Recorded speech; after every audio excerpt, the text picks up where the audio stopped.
Hello everyone, it's Steve with Aptera Owens Club. So the big news today is Aptera announced that DC fast charging is now standard.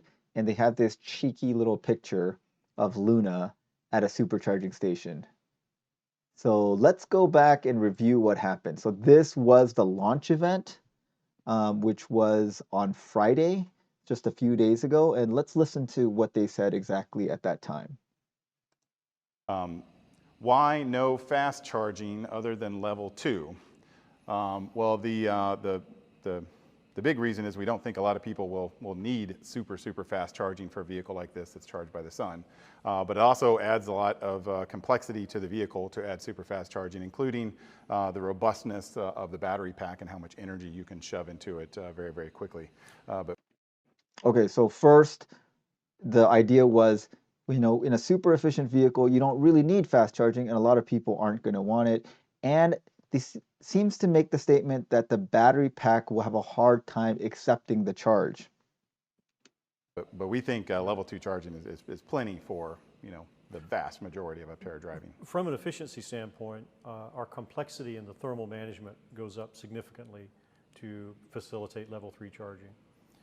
It can be something that we do in the future. In fact, we've demonstrated it here at the bench level, and our decision not to put it in the launch product was, again, paring down what the launch product is and trying to keep it as simple and functional as possible while offering the opportunity in the future to bring in some of these features. Okay, so their thought process was not many people want it. Level 2 charging will be plenty fast. It's complicated from a battery standpoint, and then from a thermal management standpoint, it increases complexity. They said they have been working on it on the bench, so not in a vehicle, but they've been testing it. So it's level 3 charging is something they have been testing and working on, and it's in their plan to implement. But what they said is, number one, they didn't think a lot of people wanted it or needed it, and that level 2 charging would be plenty, and that the battery may not be able to handle it, and the thermal management is more complicated. What will the launch edition vehicle cost? Okay, so that's what they said on Friday. So here's what they say today. Every Aptera will launch with DC fast charging, capable of a minimum of 40 kilowatts continuous up to 60. Now to the explanation. You may recall from Chris's campaign earlier this year to lobby Tesla to release their NACS plug for public use. Before that was done, the only option Aptera had was the SAE combo plug, a very big plug. You've probably seen it in the video that he did. And it's a very difficult problem to package on the vehicle. That's why we always wanted the Tesla plug. So because we didn't have line of sight for that, and because we didn't want to package that big combo connector, we paused the development on DC fast charging. But we've already been working on fast charging for. So let's look at this. I don't see where the fast charging thing. Oh, here we go, right here. So here's the DC fast charging connector right here. So this was in their schematic. For over a year. And in one of the earliest prototypes PDUs that we have here, I can show you where it goes. So one of the first things you notice is on this prototype, it's made out of folded welded sheet metal, sheet aluminum. The production version is high pressure die cast, so it's very lightweight, low cost, dimensionally stable. But what I want to show you is the place and the holes for the fast charge contactor that actually go right in here. And the bus bars have already been designed and formed, and they take you down to the DC fast charge connector, which will actually go right there, another orange connector, high voltage connector right there. So even in this early prototype, one of the first PDUs that were built, we had the packaging and everything for DC fast charging built in. Now, so this is the DC fast charging connector. And this bus bar, you see this right here, follows and connects to this. And then this would DC fast charge the battery, and these outlets would go out to the battery. Why 40 to 60 kilowatts? Why can't we just say a number? Well, at a minimum, the heating from all of the bus bars that we have, 40 kilowatts is below the limit. But as current goes up, the losses go up with I square R. And so the sizes of the bus bars and the cables and everything need to increase. And so we don't want to add too much copper, because it adds weight and that adds cost. So through validation, we'll see how higher we can get above 40 kilowatts. but I believe it's 40 kilowatt minimum, perhaps up to 60 kilowatts after validation. It's really exciting that every Launch Edition Aptera will already have the technologies incorporated in them to be compatible with the Supercharger network, the nation's largest DC fast charging. Okay, so that's important. The electronics is going to be supercharger capable, so all that needs to happen then is Tesla needs to agree to let Aptera use it. And the other thing is these cables are quite short.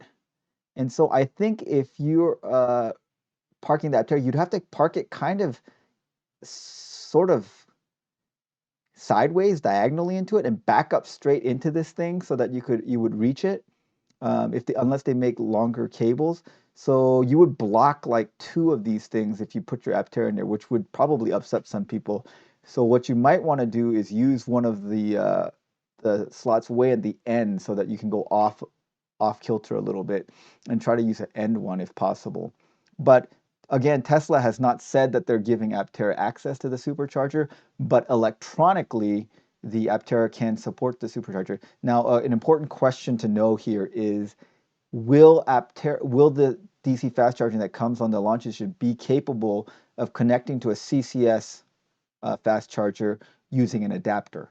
I'm hoping yes, and I'm hoping to get some clarification on that, but I'm pretty sure that's going to be a yes, because we know that newer Tesla models can access CCS using the adapter. So if electronically the Aptera is similar to the Tesla in using the supercharger, it stands to reason that the Aptera can use the CCS adapter to access CCS DC fast charging network.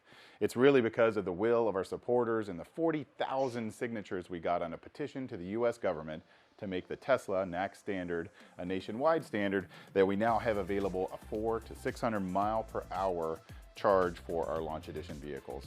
It's exciting, and I think it'll make road trips and everything you want to do with your early Aptera just that much more amazing. Really want to thank you guys for all the feedback. It was pretty consistent and pretty overwhelming. So we took it to heart, and we decided to turn back on this program that we had paused months ago because we didn't really have line of sight to the NACS connector. But now that we have line of sight to it, we have access to it, coupled with your very vocal and numerous posts and feedback, we decided to make a change. It's amazing to be able to quickly announce Okay, this new. so what I love about Aptera is, look, they thought that they had an answer, and they wanted to simplify the vehicle, which makes total sense. I appreciate that, and we want to make it as simple as possible so they can deliver the vehicle. But then they realized that the community really wanted DC fast charging, and this was something that everyone felt pretty strongly about. If you look at the poll that we had on this channel, like 70 to 80% of people were not happy about the decision. 35% were so unhappy they were just going to call it quits.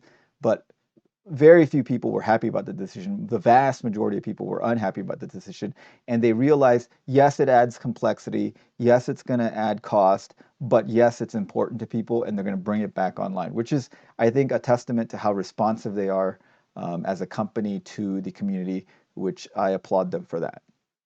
All right, so looks like road trips with the Aptera are back online, which I think everyone is going to be happy with. Hopefully this does not add too much cost. I think the engineering is mostly done. They're gonna validate it. I'm hoping they make a physical delta to validate these things. They should be doing that sometime this year, even before they get the tool to do full scale manufacturing. And then we'll know, even at their lowest end fast charging, which is 40 kilowatts, you're going to add close to 400 miles per hour, which means with the Launch Edition pack, you should be able to charge it most of the way within about 45 minutes. Now, you're not going to get the full charge rate throughout the entire battery pack because it does throttle at the end as the pack gets full. But I think if you were to drive it down to 20%, you could take it back up to 80% probably in 30 to 40 minutes, which is awesome for road trips. In 30 to 40 minutes, you can stop for lunch or stop for a little break and a stretch, and you could mostly top up the car back up to 80% from 20% within about 40 minutes or so. which I think would be great. Now, if you took it all the way down to 0, and you want to take it up to 100%, that's probably going to take more than an hour, even because it's going to start throttling after 80%. But I think the ideal situation is to probably drive it to like 20% and then take it up to 80%.